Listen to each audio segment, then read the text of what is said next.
প্রিয় শ্রোতা, আসসালামু আলাইকুম। আজ আমি যাদেরকে নিয়ে দু একটি কথা বলবো তাদের প্রতি সম্মান জানিয়ে সম্পূর্ণ আস্থা, বিশ্বাস এবং ভালোবাসা রেখেই দু একটি কথা বলতে চাচ্ছি। কিন্তু অত্যন্ত দুঃখের বিষয় হলো আমার অনিচ্ছাকৃতভাবেই কিছু কথা বলতে হচ্ছে, চাচ্ছিলাম না। তারপরেও পরিপ্রেক্ষিত আমাকে বলতে সম্ভবত হচ্ছে, তাই আমি তাদের কাছে ক্ষমা প্রার্থনা করছি এবং ধৈর্য সহকারে বুঝবার জন্য যেন চেষ্টা করা হয়, তার জন্য অনুরোধ জানাচ্ছি। রাজদরবারে রাজকীয় অতিথি শিরোনামে। রাজদরবারে রাজকীয় অতিথি বলতে আমি বর্তমান পরিস্থিতিতে বাংলাদেশ সেনাবাহিনীর কিছু কিছু কার্যক্রম নিয়ে যে প্রশ্নের সম্মুখীন জনগণ, যে সমালোচনা করছে, কথা বলছে, সেইগুলো উপস্থাপন করার চেষ্টা করব।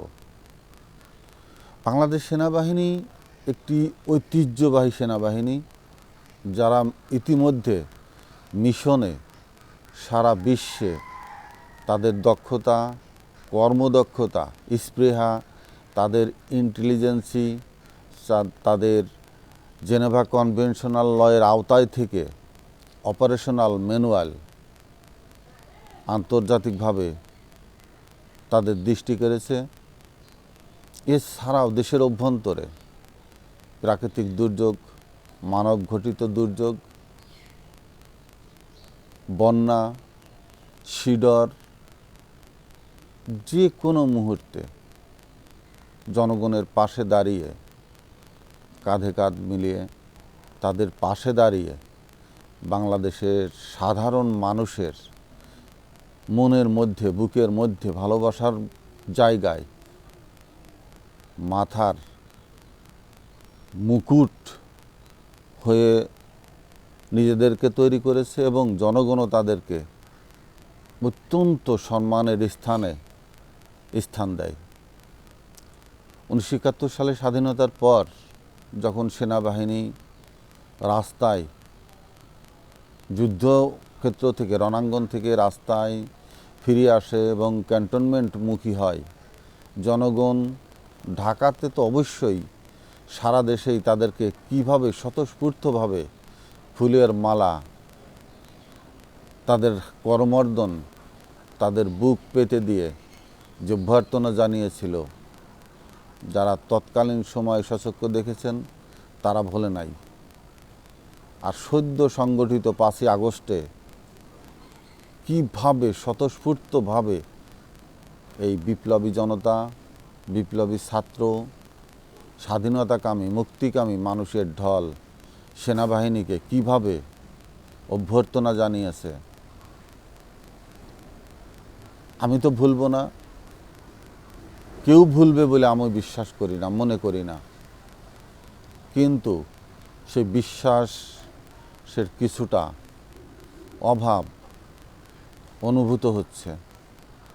প্রতিটি জেলায় সেনাবাহিনী এসেছে, তারা তাদের নির্ধারিত একটি ক্যাম্প তৈরি করে সেখানে অবস্থান নিচ্ছে।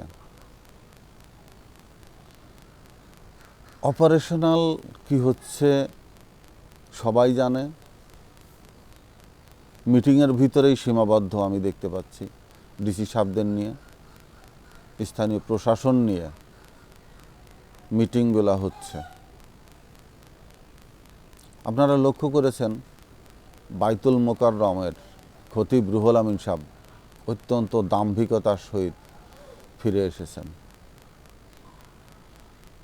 খতিব সাহেব বাইতুল মোকাররমে ফিরে আসার ইঙ্গিত তখন সেনাবাহিনী মাঠে। সেখানে যদি এই ঘটনা ঘটে, জেলা পর্যায়ে কী অবস্থা?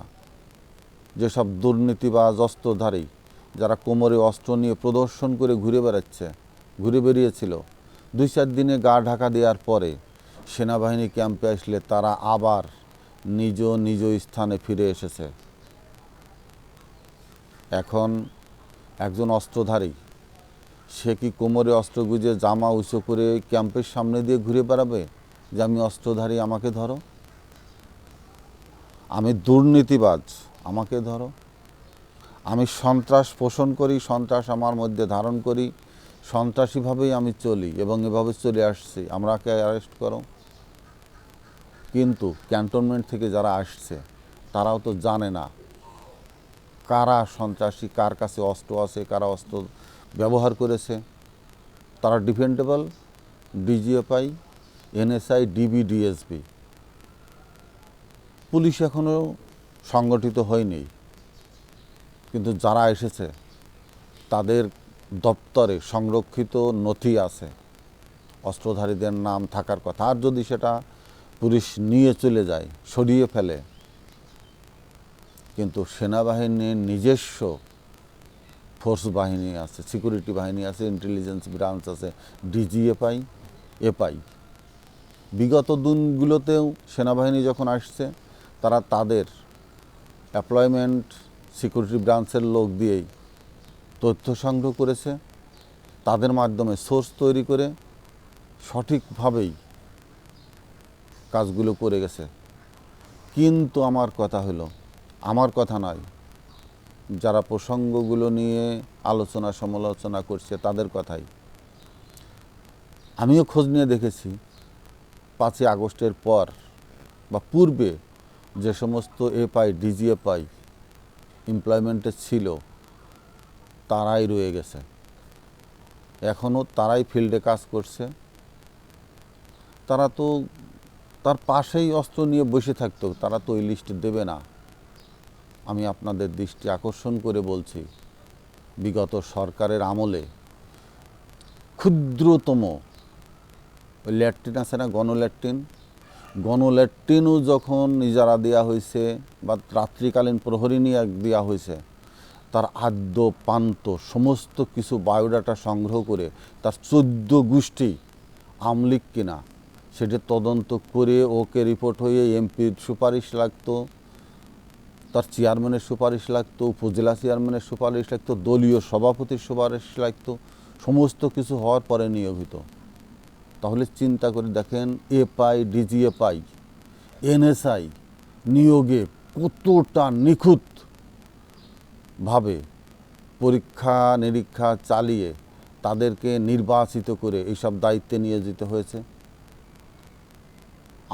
আমি যতটুকু জানি মাগুরাতে একজন সিভিলিয়ান ডিজিএফআই ছিল, সে কন্ট্রাক্টরদের কাছে প্রচুর পয়সা করে নিয়ে এখানে আত্মীয় স্বজন বানিয়ে ফেলেছিল এবং আমলিক নেতাদের সাথে তার চরম সখ্যতা ছিল। তারপরে এখন যারা আছে সম্পূর্ণ 100% আওয়ামী লীগ ঘরানার ছেলেরা, এখনও এরা উন্মুখ হয়ে আছে আওয়ামী লীগ ক্ষমতায় ফিরে আসবে, তাদের দাম্ভিকতা আবার ফিরে যাবে।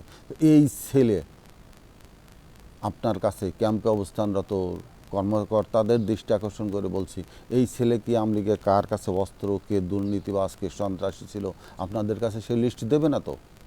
তারা তো এদের হাইড করার চেষ্টা করবে। কিন্তু আপনারা ইনসার্জেন্সি অপারেশন সম্বন্ধে অবশ্যই ধারণা আছে, পানিতে কিভাবে মাছ বসবাস করে, কিভাবে সেই মাছ ধরতে হয়, তুলতে হয়। এই দক্ষতার প্রদর্শন না করলে, প্রমাণ না দিলে আপনাদের সেই সম্মানের জায়গা, সেই দক্ষতা, সেই ইন্টেলেকচুয়াল ইন্টেলিজেন্সের জায়গায় জনগণ ঘাটতি অনুভব করবে, সেটা ভালো লক্ষণ নয়।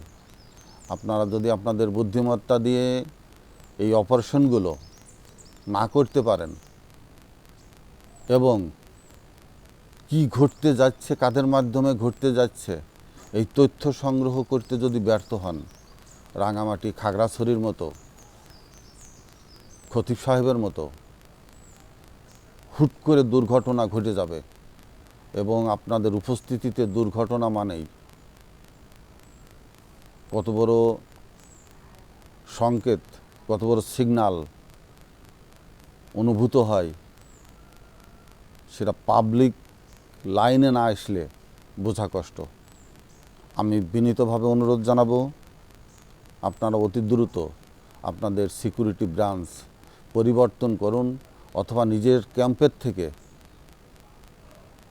নিজস্ব সোর্স বাইরে পাঠান। তারা আপনাদেরকে সঠিক তথ্য দেবে এবং সঠিক কাজটি করতে সহায়তা করবে। এই বলে আমি আমার বক্তব্য শেষ করছি। আসসালামু আলাইকুম।